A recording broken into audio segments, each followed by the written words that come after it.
All right, catching up to where we are. Okay, so connective tissue. Okay, uh, so connective tissue is the most diverse and abundant tissue. Okay, there are four classes. We will go over each one. Okay, the important functions. Okay, they form the basis of the skeleton. Okay, they store and carry nutrients. Okay, they surround blood vessels and nerves. They lead the fight against infection. Now I'm going to talk about why they do all these things. Okay, so first of all, the special characteristics of connective tissue. One, there are very few cells and there are very abundant extracellular matrix. This is exactly the opposite of epithelium. Epithelium is all cells, no extracellular matrix. Connective tissue is all extracellular matrix, very few cells. Okay, so cells themselves are kind of squishy and soft, okay, and they're not good for protection purposes.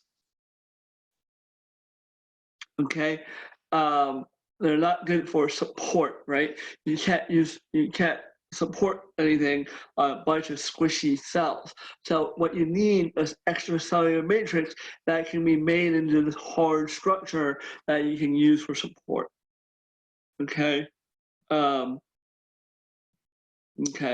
To store and carry nutrients. Again, cells are not great at storing or carrying nutrients. The extracellular matrix is. Okay. They need to fight against infection. So the cells that fight infection have to crawl through the extracellular matrix. Okay. So that's why you'll see a lot of extracellular matrix in connective tissue. Okay. Okay. Skip that thing about the mesenchyme. We're not going to get into it. Okay. The connective tissue differs in structural properties, whether it's different types of cells or different types of extracellular matrix. Okay. So let's take a look at a really simple type. Okay. The cells. Okay. So cells. Okay.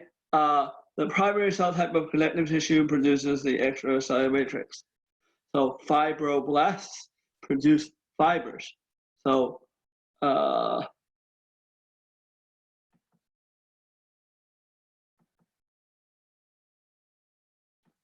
fibroblasts will produce fibers.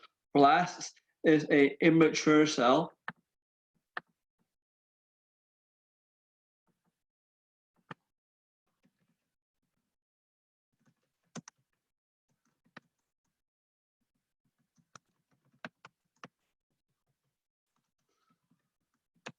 Whatever is in front of blast. Okay, so a fibroblast is an immature cell that produces stuff that whatever is in front of the blast. So fibroblasts will produce fibers. Chondroblasts will produce chondro, which is cartilage. Osteoblasts will produce osteo, which is bone. Okay.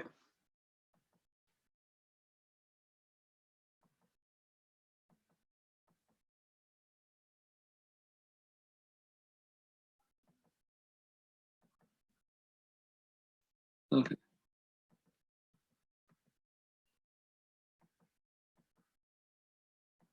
All right. All right. Okay. The cells. Okay. The cells in the blood are exception. They don't produce the plasma matrix of the blood. Okay. But we'll skip that for now. Okay. Fibers. Okay. The extracellular matrix is composed of fibers and ground substance. Okay. Fibers function as support and also have unique properties. Okay. Collagen fibers are by far the strongest fibers. Okay.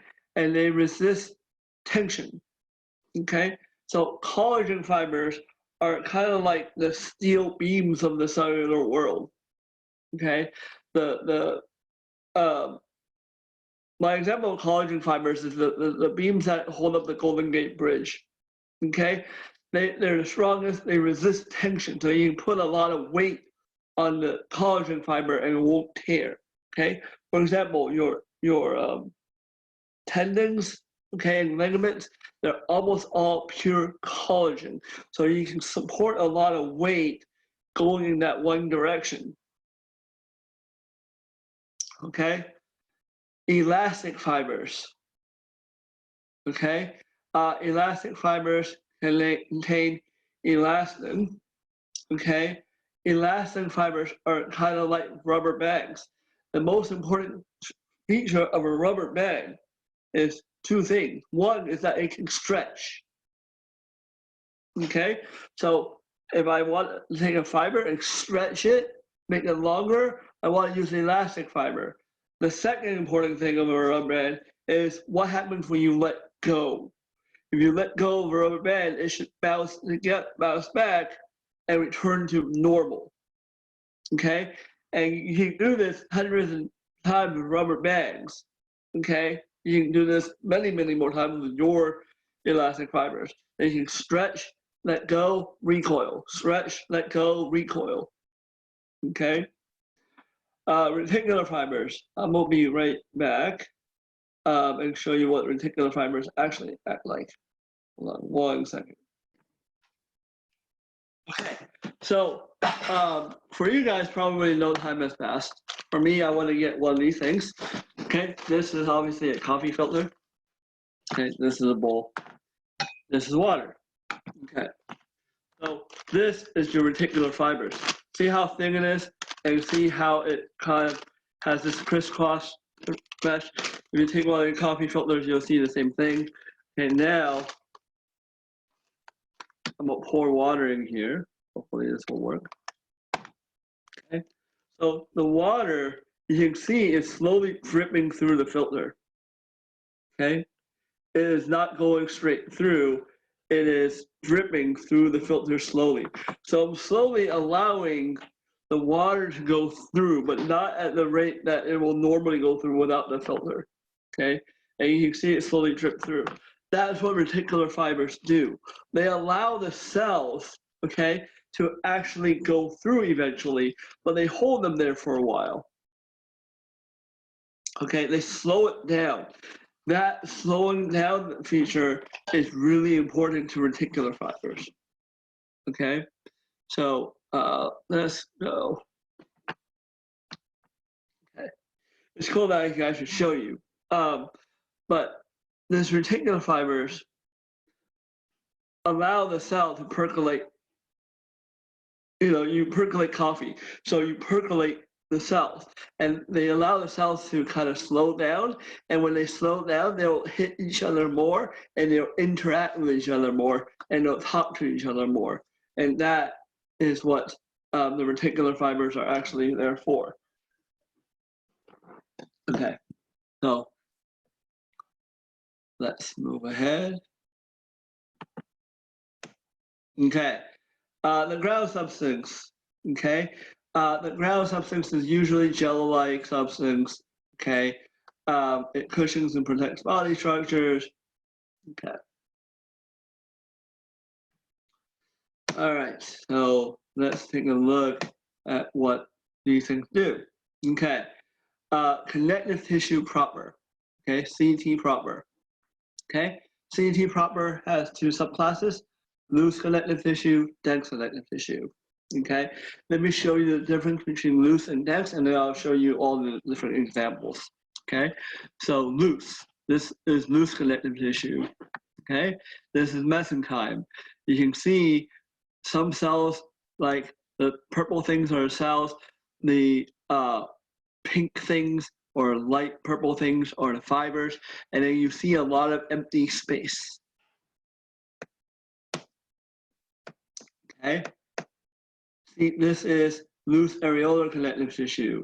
You see a lot of fibers, those are the black lines that are running through. Okay, you see very few cells, and then you see a lot of empty space. That empty space. Okay, all right. Reticular connective tissue, a lot of empty space. Okay, you have a lot of blood cells here. The only cells that are actually reticular tissue are these smaller ones. Okay, these other ones are white blood cells. So you can see the reticular fibers here. Okay. No. Oh. Okay. So the dense connective tissue. Okay. The dense connective tissue, that's my wife watching mine, is dense. So not a lot of empty space, just a lot of fibers, okay? Huge amount of fibers, very little empty space. Huge amount of fibers, very little empty space. So dense and loose really refers to the amount of empty space there is. And that's actually really important. Because if there's empty space, that means I can crawl through it. Okay, if there's no empty space, that means I can't. Okay, so let's go talk about all this other stuff, backtrack and go through it all again. Okay, so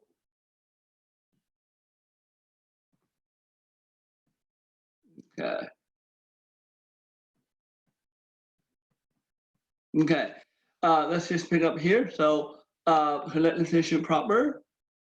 Okay, so areolar connective tissue. You can see here.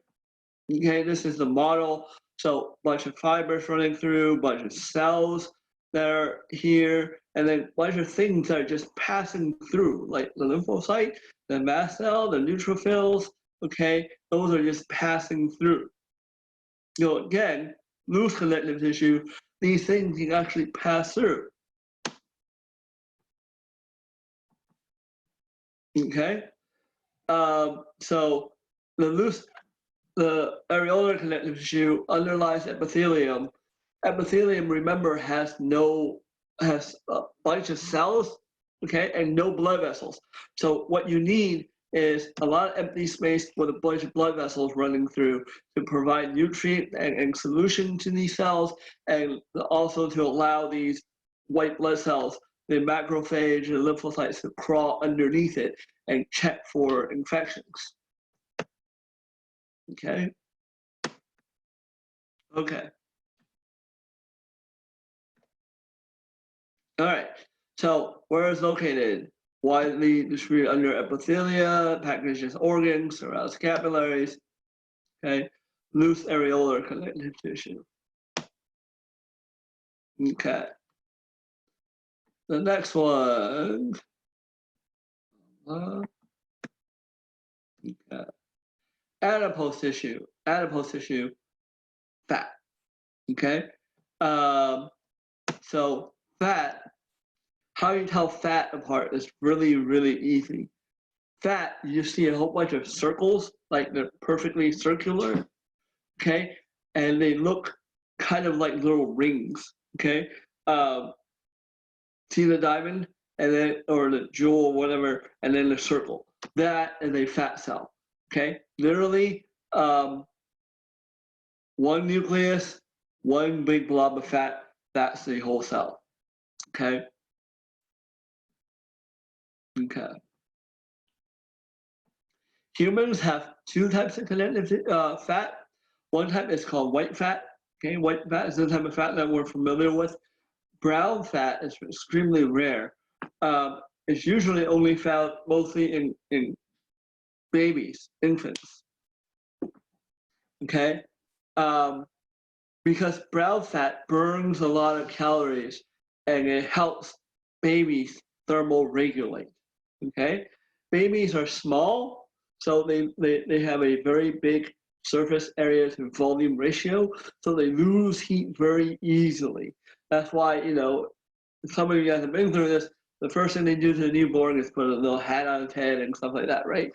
And you know, put diaper on it so it stays like it keeps warm, because babies suck at thermal regulation.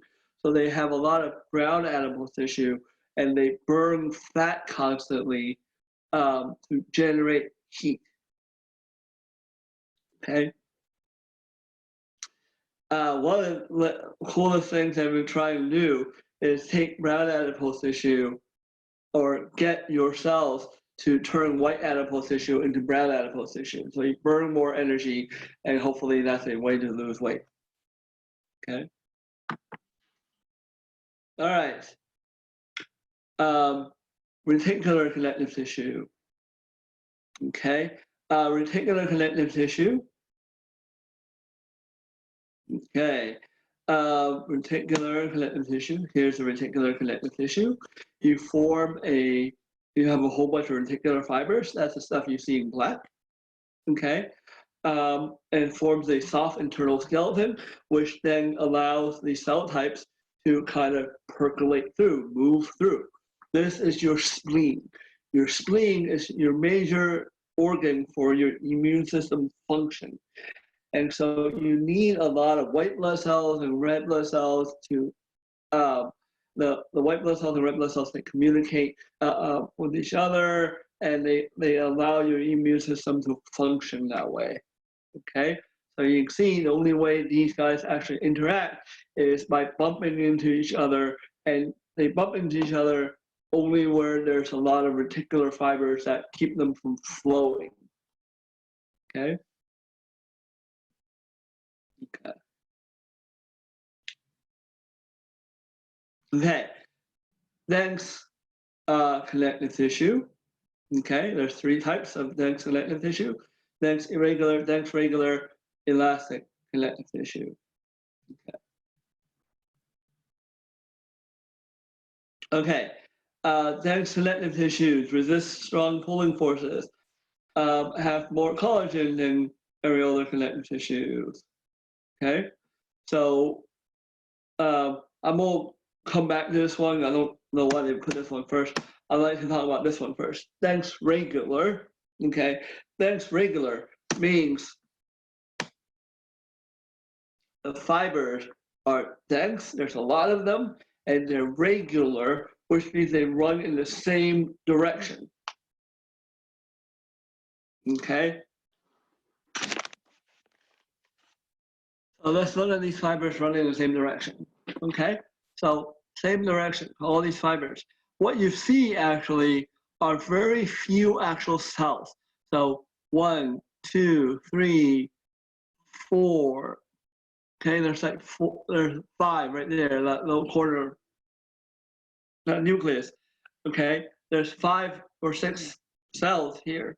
The rest of the lines are all collagen fibers. Okay, and because they all run in the same direction, you have a lot of strength, but only in that direction. Okay, so I have a lot of strength going side to side here. I do not have any strength going up and down here. Okay, so you have a lot, you can hold a lot of weight this way, you can't hold a lot of weight that way.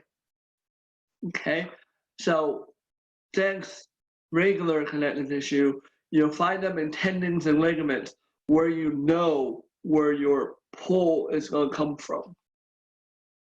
Okay, like my bicep, there's only one way to pull my bicep. So like that is going to go up and down, that's it. Okay, so tendons, ligaments, aponeuroses.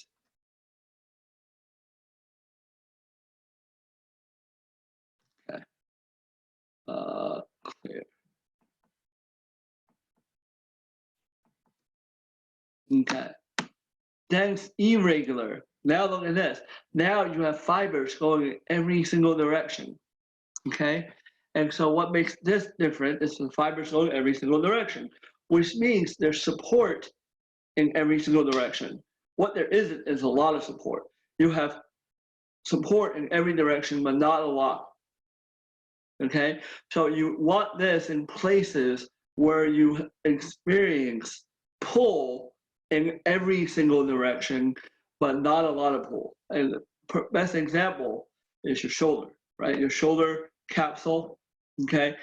on any given day, I don't know if my shoulder will be pulled up, down, left, right, or at weird angles. And so I need support in all these different angles. Okay. You'll also find them under your skin, because you have no idea which way your skin will be pulled and stretched in any given day. Okay. All right. The last part, elastic connective tissue. Elastic connective tissue is dense connective tissue, except with elastin. Okay. The elastin fibers allow for stretch and recoil. Okay, so here is your elastic connective tissue. It's very obvious, okay, because it has a lot of dark wavy lines. The dark wavy lines are elastin. Okay, this is your aorta. Okay, your aorta is the biggest blood vessel of the body, and it's directly attached to the heart. So when the heart pumps, the aorta takes all the blood. So it has to expand to accommodate the blood go through. Okay. And it goes through the heart, the aorta expands. When the pumping stops, the aorta contracts, and then it expands and contracts along with the heart. Okay. And to do that, you need elastic fibers to do that, to allow for the stretch and recoil. Okay, so imagine what would happen if I didn't have these elastic fibers. I would have no stretch and recoil. That would have the aorta will be under tremendous amount of pressure, and it would blow. Okay, eventually. That's why, like, the hardening of the aorta is a big deal for this. So if the aorta hardens, then it can't expand quite as well. If it can't expand quite as well, then you have problems, right? All right. Okay. Next thing, cartilage. Okay. All cartilages have similar structural components. Okay. A cartilage is firm, flexible tissue. Okay. It contains no blood vessels or nerves. That is a very big deal. If it has no blood vessels, that means there are very little nutrients that are going to the cartilage, which is why cartilage is very hard for a body to repair. Okay, the matrix of the cartilage consists of 80% water. Okay, and what it does really, okay, is squish. Okay, so what happens? So let's see.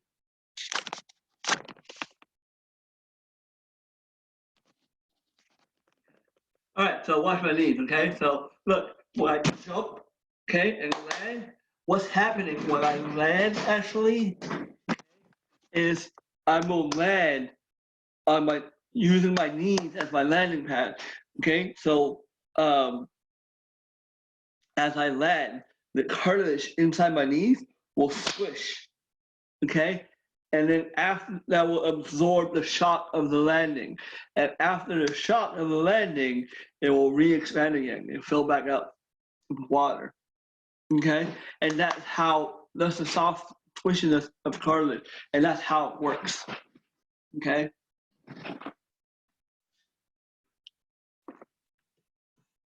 Okay. There are 3 types of cartilage: hyaline cartilage, elastic cartilage, fibrocartilage. Okay? Okay, hyaline cartilage. So the way I explain cartilage is this: hyaline is the default cartilage. Okay, the word hyaline literally means glassy. So let me show you what it looks like, and I'll explain what it does. This is hyaline cartilage. Okay, so remember, extracellular matrix is the big thing here. So this light purple stuff. The light purple is actually a stain. It's actually clear. Okay, so the light purple stuff is the extracellular matrix. Okay, there are no fibers in this extracellular matrix, or you can't see them anyway. Okay, and then you see these little things called chondrocytes. Okay, all right.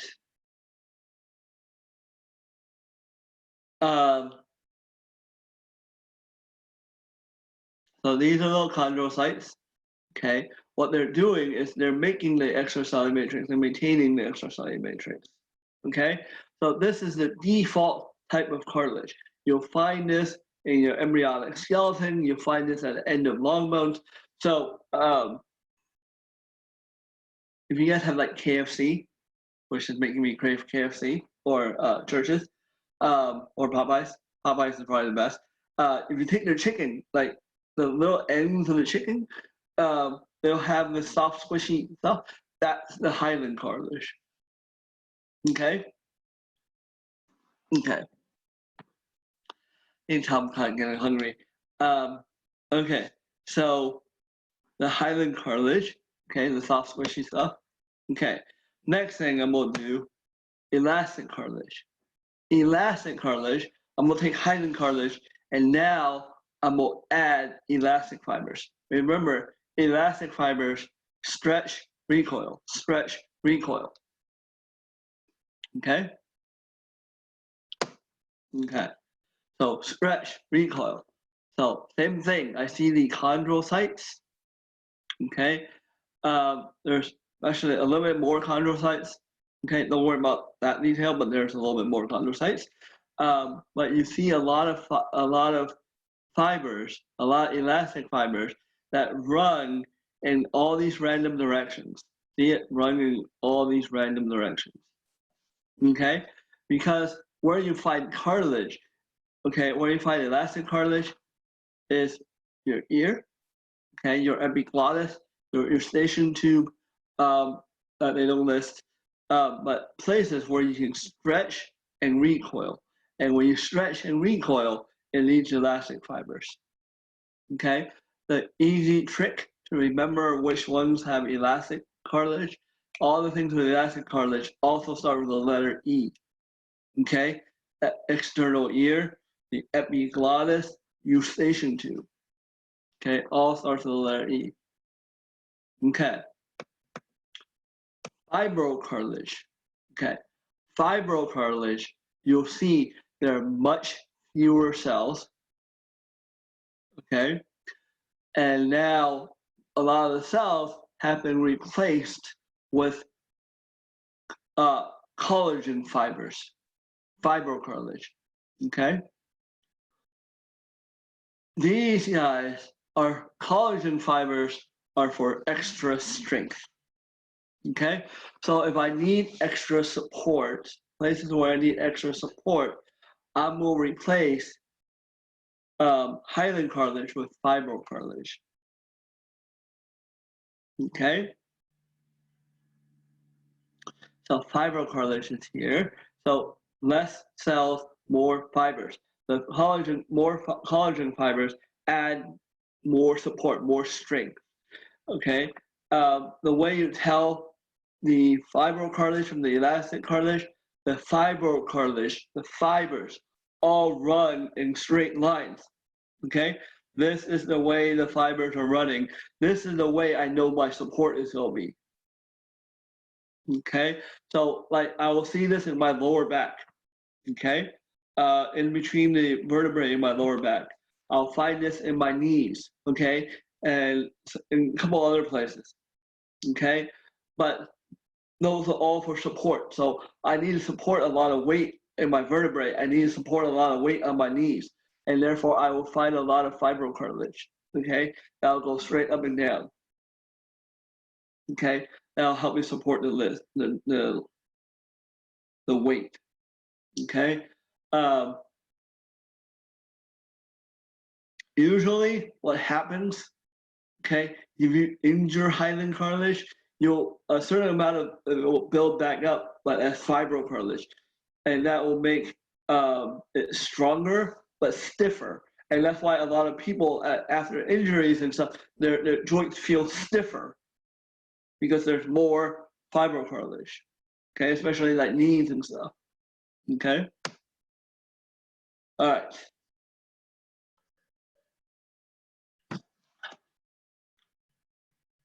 Okay, bone tissue. Okay, bone tissue. Bone is incredibly easy, okay? This is bone, okay?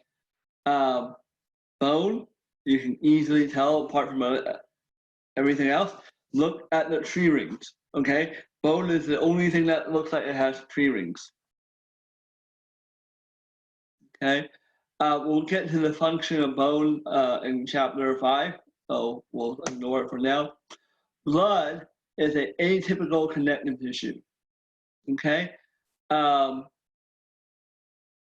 It's fluid for one, okay? It consists of cells floating around fluid. Okay, blood again is very easy to recognize. You see these little things, okay? These are red blood cells. Red blood cells are pretty much the only cells in your body that don't have any nuclei, and you can see them here. They're flat. They're biconcave, so the middle part is really thin, okay? And then you have these white blood cells. Okay. All right. So you can look these over by yourself. Okay. The covering and linings of membranes. Okay. The coverings. Okay. Always have two things: epithelium facing the outside, and then connective tissue on the inside. Okay. The three types. Cutaneous membrane is your skin. Okay. Skin, there'll be dead tissue on the very top. And then you have mucous membranes. Mucous membranes will line the hollow organs that open to the outside. Okay, so it's open to the outside, which means bacteria and other stuff can get in. And therefore, you need a way to prevent that from getting in. And therefore, the answer to that is mucus, sticky, gooey stuff that will hopefully trap most of the stuff that gets in. Okay? The last type of membrane, serous membrane, okay? Nothing is getting into serous membranes. It's not open to the outside world. So very thin, okay? Very little protection. Okay, cutaneous membrane, thick, lots of protection, dead cells. Mucous membranes, thinner, more protection in terms of mucus. Serous membranes, no protection at all, two thin layers that has a little bit of fluid in the middle. Okay. All right. Muscle tissue. Okay. Muscle tissue is a composite tissue. Okay. So let's talk about what muscle tissue actually is. There are three types of skeletal muscle tissue: skeletal, cardiac, smooth. Okay. One of the things I want you to do is to be able to tell the difference. Okay.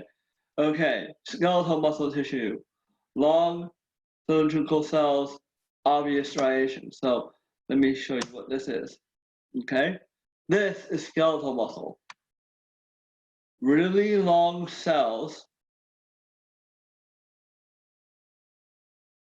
Okay. Really long cells that are striated. Striated means there are patterns.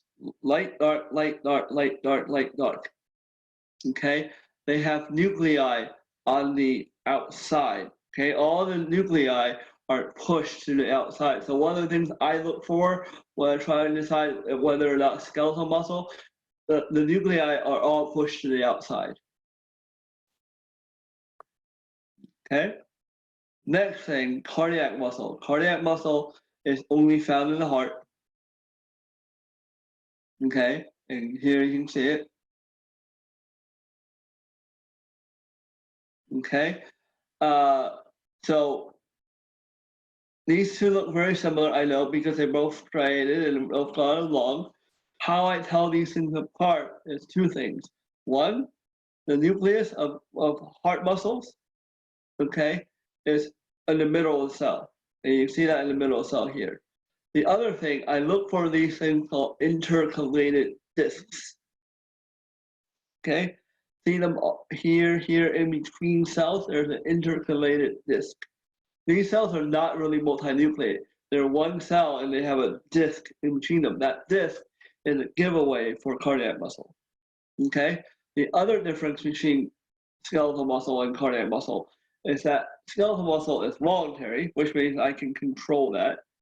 Okay, cardiac muscle is involuntary, which means it's not under my conscious control. Okay. Okay. Smooth muscle. Okay. Smooth muscle.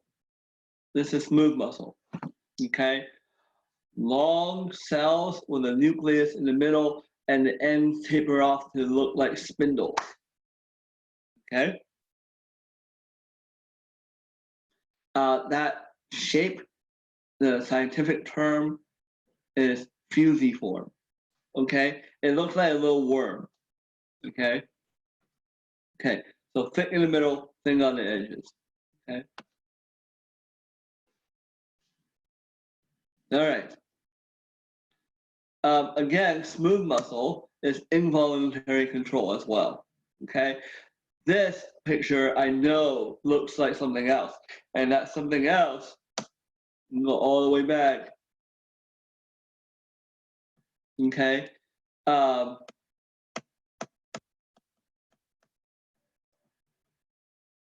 It looks like next regular, and a lot of people will confuse the two. The way to not confuse yourself, next regular has no cells that are showing nuclei. Okay, or like very few, and they don't really look like nuclei. Okay, if you look back at the smooth muscle,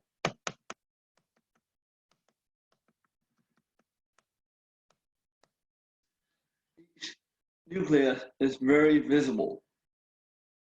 Okay, so if I see a bunch of nucleus, I know it's smooth muscle. If I don't, I know it's dense regular.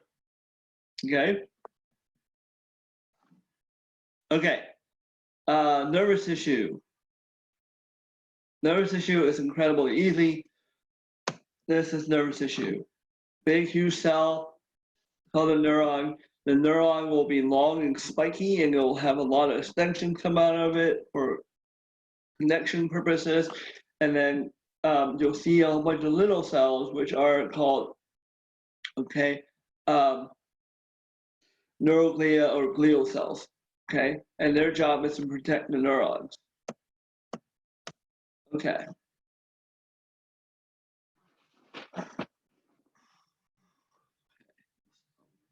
There for a second.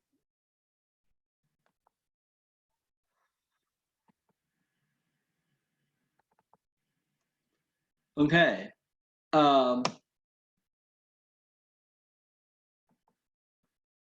Okay. The inflammatory response. Okay, non-specific local response. Limits that image and injury site. Okay, so if I stab one of you guys for say failing the quiz, okay, you guys will start bleeding and stuff like that and crying. Okay, but seriously, what will happen is at an injury site, you'll have an inflammatory response. Okay, the inflammatory response, what you'll see is the acute inflammation of heat, increased redness, increased swelling, cause pain most of the time, but not always. Pain is not like absolute. The other three are. Okay. What happens is the puncture site, you will get a lot of release of histamine. Okay, and also nitrous oxide. These two things are the chemical triggers for the rest of these. Okay, so what happens is inflammation. You puncture. What happens? These cells that are being torn apart here, they're going to release histamine, okay, the inflammatory chemicals. The blood vessels around the area are going to enlarge. when they enlarge, they allow a lot more fluid through. The fluid is what causes the redness and heat. Okay? They also swell and allow fluid to leak out, and that causes the edema or swelling. Okay? The purpose of the swelling really is if bacteria are in there, bacteria will have toxins. So you want to bring in a bunch of fluids in right away to try to wash those toxins out and dilute the toxins. Okay? You also bring in a bunch of white blood cells. Okay, particular, these guys right there are called neutrophils. The neutrophils will go and start eating up all the bacteria. Okay, eventually you'll seal the cut. Once you seal the cut, you'll start triggering the other cell, the stitching. Okay, and then eventually you will heal. That's the fibrous area underneath the scar. Okay. Okay.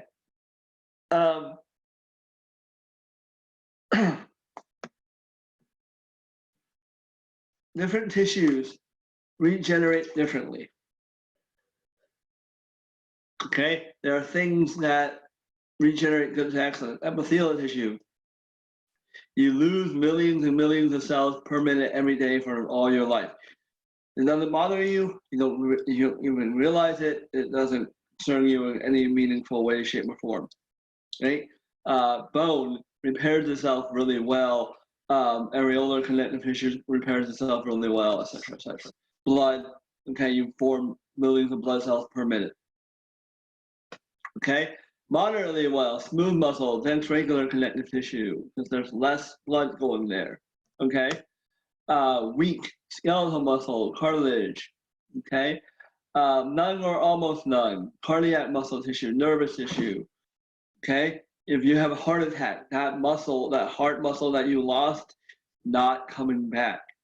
Okay, what you're doing is scarring over the heart and actually kind of using the rest of the heart muscles to compensate. Your neurons, you kill neurons, they die, they don't come back. There are exceptions to that rule, but not very many. Okay? Okay. So that's that's the rest of the class.